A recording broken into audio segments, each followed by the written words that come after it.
Triangles की exercise 7.1 और 7.2 हम कंप्लीट कर चुके हैं। लिंक मैंने आपको डिस्क्रिप्शन बॉक्स में दे दिया है हर क्वेश्चन का। अब हम एक्सरसाइज 7.3 का फर्स्ट क्वेश्चन करते हैं। तो देखिए फर्स्ट क्वेश्चन में क्या दिया हुआ है, दो ट्राइंगल्स हैं आपके पास ABC और DBC। यहाँ पे हम इस फिगर पे देख सकते हैं, इनका बेस सेम है, BC इनका बेस है और वर्टिसेस A और D जो हैं वो क्या हैं, BC के सेम साइड पे, यानी कि इसके अबव हमें ये दिख रही है। ठीक है, और अगर AD को एक्सटेंड किया जाता है BC को इंटरसेक्ट करने के लिए, तो वहाँ पे हमें कौन सा पॉइंट मिल रहा है, P पॉइंट मिल रहा है।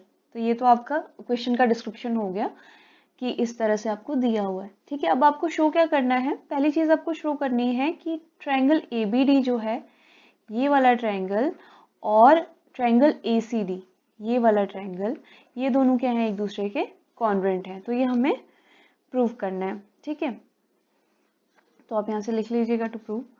हम यहाँ पे सीधे प्रूविंग पे आते हैं। तो देखिए हमें क्या दिया हुआ है, दो आइसोसेल्स ट्रायंगल दिए हुए हैं। इसका मतलब क्या हो गया, ये इसके इक्वल है और ये इसके इक्वल है। ठीक है, मतलब कि AB AC के इक्वल है और BD किसके इक्वल है, CD के इक्वल है। ठीक है, दो चीजें ये हो गई, और AD क्या है, दोनों में कॉमन है, AD is equal to AD है। ठीक है, ये आपको गिवन है, पहली कंडीशन गिवन है, AB is equal to AC, ये भी गिवन है, और AD is equal to AD क्या है, कॉमन है दोनों में। ठीक है, हम किस ट्रायंगल की बात करें, यहाँ पे मैं ट्रायंगल लेना भूल गई। In triangle ABD and triangle ACD। तो देखिए यहाँ पे आपके पास क्या कंडीशन आ रही है, साइड साइड साइड। तो हमारे पास आ जाएगा by SSS rule, triangle ABD is congruent to triangle ACD। ठीक है, तो ये तो पहला पार्ट आपके पास प्रूव हो गया। ठीक है, अब दूसरा देखिए क्या दिया हुआ है, ABP ये बड़ा वाला ट्रायंगल है, ABP और ACP ये दोनों कॉन्ग्रुएंट प्रूव करने हैं। तो यहाँ से हमें कुछ ना कुछ तो मिलेगा ना, जब हमने ये कंडीशन निकाली है, जब हमने कॉन्ग्रुएंस प्रूव करा है, तो क्या हमें ये नहीं मिल सकता कि ये इसके इक्वल है, यानी कि angle BAD is equal to angle CAD by CPCD। ठीक है, ये दोनों CPCD से क्या है, एक दूसरे के इक्वल हैं। अब अगर हम बात करें, इसको आप स्क्रीनशॉट ले लीजिएगा, मुझे रिमूव करना पड़ेगा, हम आगे बढ़ेंगे इससे। अब देखिए जब हमारे पास आ गया, सेकंड की प्रूविंग करते हैं। क्या आया था, angle BAD is equal to angle CAD। एक मिनट, हाँ पता नहीं क्या हो गया इसमें। हाँ, तो हमारे पास था angle BAD is equal to angle CAD, ये दोनों एंगल्स इक्वल आ गए। अब अगर हम लेते हैं ट्रायंगल्स जो हमें कॉन्ग्रुएंट प्रूव करने, in triangle ABP and triangle ACP। तो देखिए इसमें क्या क्या कंडीशंस हमारे पास आ रही हैं। पहला तो ये है कि ये साइड इस साइड के इक्वल है और ये एंगल इस एंगल के इक्वल है, अभी हमने प्रूव कर दिया। और ये जो साइड है ये क्या है, दोनों में कॉमन है। तो हमारे पास पहली कंडीशन आ गई, AB is equal to AC, क्योंकि ये ट्रायंगल क्या है, आइसोसेल्स ट्रायंगल है जो हमें गिवन है।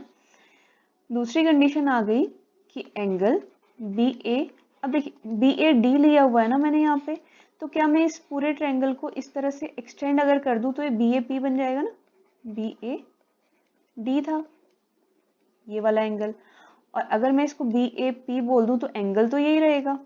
तो angle BAP is equal to angle CAP।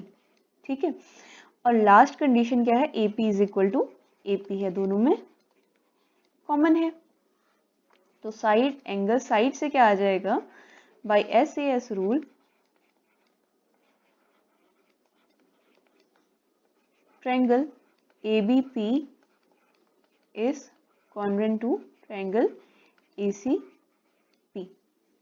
ठीक है, अब थर्ड क्या प्रूव करना है आपको, ये तो प्रूव हो गया। थर्ड क्या प्रूव करना है, AB bisects angle A and angle D। तो एंगल A को बाइसेक्ट कर रहा है, ये तो हमने प्रीवियस वाले में ही प्रूव कर दिया था ये। ठीक है, या यहाँ पे जो हमने लिखा हुआ है कि BAP is equal to CAP था, ये तो हमने पहले वाले में भी किया, यहाँ पे भी हम CPCT से कर सकते हैं। अब एंगल D की बात अगर आए तो एंगल D के लिए हमें क्या प्रूव करना पड़ेगा, इस पूरे को इस पूरे के कॉन्ग्रुएंट प्रूव करना पड़ेगा।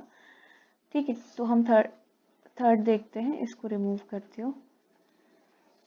तो देखिए थर्ड के लिए क्या होगा,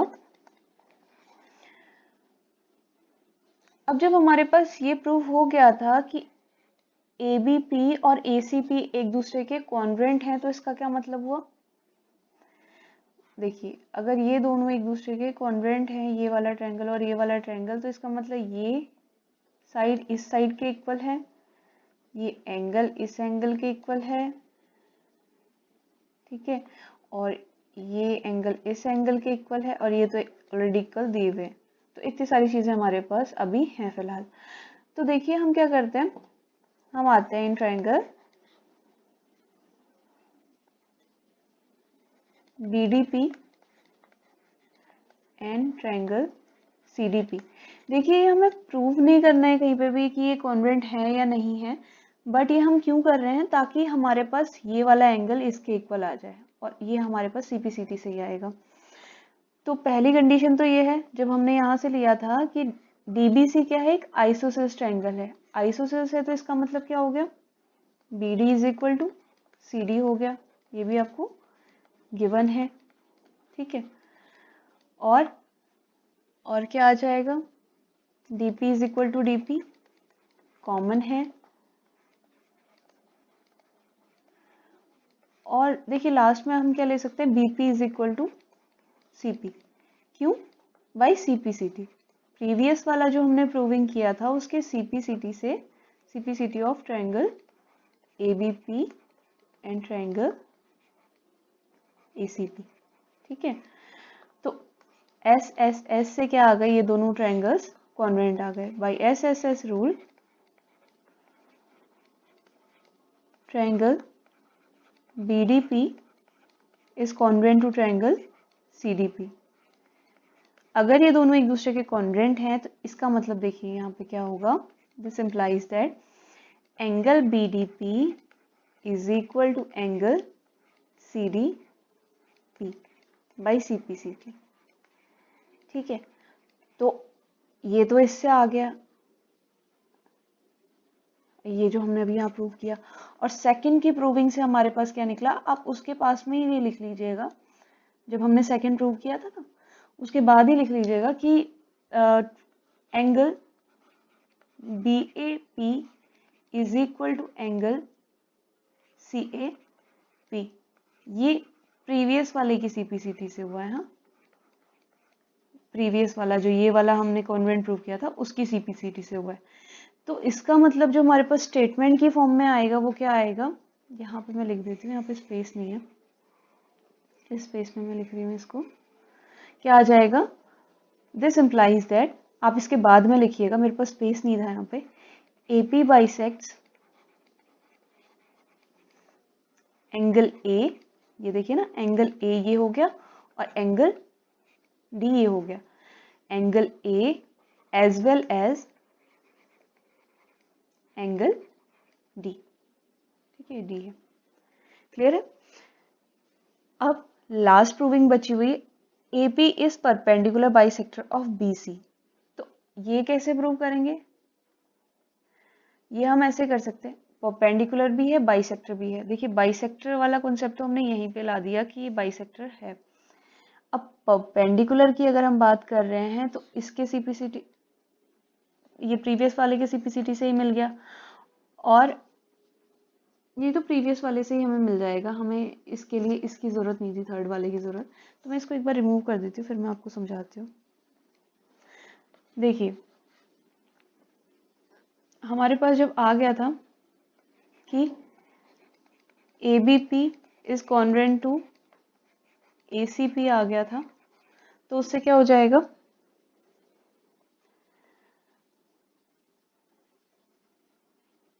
BP is equal to PC by CPCT। ठीक है, पहली कंडीशन ये आ गई। और दूसरा, angle APB is equal to angle APC, ये भी बाई CPCT। ठीक है, तो पहला तो बाइसेक्टर है, ये तो पता चल गया। परपेंडिकुलर है, कैसे पता चलेगा, तो देखिए ये क्या है, एक लीनियर एंगल है। लीनियर एंगल का सम कितना होता है, 180 डिग्री होता है। तो अगर मैं बोलूँ angle APB plus angle APC is equal to कितना होगा, 180 डिग्री होगा। अब दोनों ही इक्वल हैं, तो APC की जगह क्या पुट कर देते हैं, APB पुट कर देते हैं। तो angle APB plus angle APB is equal to कितना हो जाएगा, 180 डिग्री हो जाएगा। आप इसको और इजी बनाने के लिए इसको x मान सकते हैं। ठीक है, तो और इजी हो जाएगा आपका। तो क्या हो जाएगा, x plus x is equal to 180 degree. और अगर आप x नहीं मानते हैं, जिस तरह से मैं कर रही हूँ उस तरह से करते हैं, तो फिर क्या आ जाएगा, twice of APB is equal to 180 degree. This implies that angle APB is equal to 180 divided by 2, तो कितना आ जाएगा, 90 डिग्री। यहाँ से भी वही आंसर आएगा, twice of x is equal to 180 degree, और x की वैल्यू कितनी आ जाएगी, 180 divided by 2, that is 90 degree. तो दोनों ही केसेस में आपके यहाँ तो APB मिल गया, तो APB और APC इक्वल हैं, तो इसका मतलब क्या हो गया, दिस इम्प्लाइज दैट, इसके बाद करिएगा इसको, this implies that angle APB is equal to angle APC is equal to 90 degree. तो इसके बाद हम जो स्टेटमेंट लिखेंगे वो क्या लिखेंगे, this implies that या hence AP is perpendicular bisector of BC। ठीक है, आई होप आपको समझ आ रहे होंगे क्वेश्चंस। अगर आपको कोई भी डाउट होता है तो आप कमेंट सेक्शन पे पूछ लीजिएगा, वहाँ पे मैं आपकी प्रॉब्लम सॉल्व कर दूंगी। ठीक है, थैंक यू।